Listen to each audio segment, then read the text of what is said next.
Welcome friends. অবশেষে রাজ্য সরকারের সরাসরি কর্মী এবং পেনশনার বা ফ্যামিলি পেনশনার যারা রয়েছেন তাদের বাদ দিয়ে রাজ্য সরকারের যারা গ্র্যান্টিনেট ডিপার্টমেন্টের সঙ্গে যুক্ত কর্মী এবং পেনশনার ফ্যামিলি পেনশনার তাদের বকেয়া মহার্ঘ ভাতা বা মহার্ঘ ত্রাণ সম্পর্কিত একটি বিজ্ঞপ্তি সামনে এসেছে। কি রয়েছে বক্তব্য এই বিজ্ঞপ্তিতে? না, গ্র্যান্টিনেট ডিপার্টমেন্টের কর্মীরা বা পেনশনার ফ্যামিলি পেনশনাররা অ্যাকচুয়ালি ওই পিরিয়ডে কি হারে বা কতটা মহার্ঘ ভাতা পেয়েছিল সেই হিসাবটা কত দূর হয়েছে সেটা দেখভাল করার জন্য একটা মিটিং ডাকা হয়েছে। এখানে দেখতে পাচ্ছেন সমস্ত ডিপার্টমেন্টের উল্লেখ করা রয়েছে, যার মধ্যে education, panchayat, rural development, transport ইত্যাদি বিভিন্ন ডিপার্টমেন্ট রয়েছে।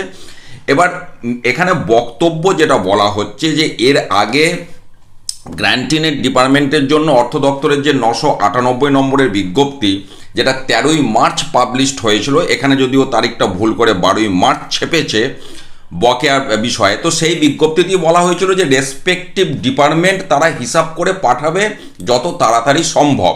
সেই 13ই মার্চের বিজ্ঞপ্তিতে বলা হয়েছিল, কারণ এই সমস্ত হিসাব সরাসরি রাজ্য সরকারের কাছে নেই, সংশ্লিষ্ট ডিপার্টমেন্টকে তাদের কর্মীদের হিসাব করে পাঠাতে বলা হয়েছিল। তো সেই হিসাবটা কতদূর হয়েছে সেটাই খোঁজ খবর নেওয়ার জন্য আগামীকাল অর্থাৎ 1 এপ্রিল 2026 একটা মিটিং ডাকা হয়েছে বিকেল 4টের সময়, এবং সেই মিটিংয়েতে ওই সমস্ত ডিপার্টমেন্টের যারা আপনার অফিসার ইনচার্জ অ্যাকাউন্ট সেকশনের অর্থাৎ যারা হিসাব নিকাশের সাথে যুক্ত তার দায়িত্বে যিনি আছেন তিনি থাকবেন, পাশাপাশি আর্থিক উপদেষ্টা ওই ডিপার্টমেন্টের যে ফিনান্সিয়াল অ্যাডভাইজার যিনি আছেন তিনিও থাকবেন, এবং ওই ডিপার্টমেন্ট আর যাকে উপযুক্ত মনে করবেন মিটিংয়ে তিনিও থাকবেন। এটা একটা ফিজিক্যাল মিটিং হবে এখানে, সেটাই বলা হয়েছে।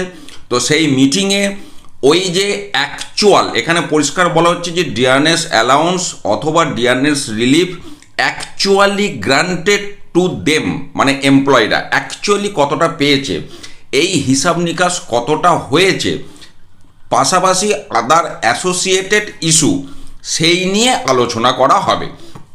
এবার আমরা জানি শিক্ষা বিভাগের কথা যদি বলি, যাদের বেতন ওএসএমএসের মাধ্যমে হয়, তো ওএসএমএসে এখনও কিন্তু কোনো নড়াচড়া আমরা দেখতে পাইনি। তো সেই ওএসএমএসে নড়াচড়া করে হিসাব নিকাশ না পাঠানো হলে তাহলে বাকি কাজটা কিছুই হবে না। তো কাজে এই যে বিজ্ঞপ্তিটা সামনে এসেছে, যে কাজটা করতে বলা হয়েছিল সেটা কতটা হয়েছে তার একটা পর্যালোচনার জন্য মিটিং।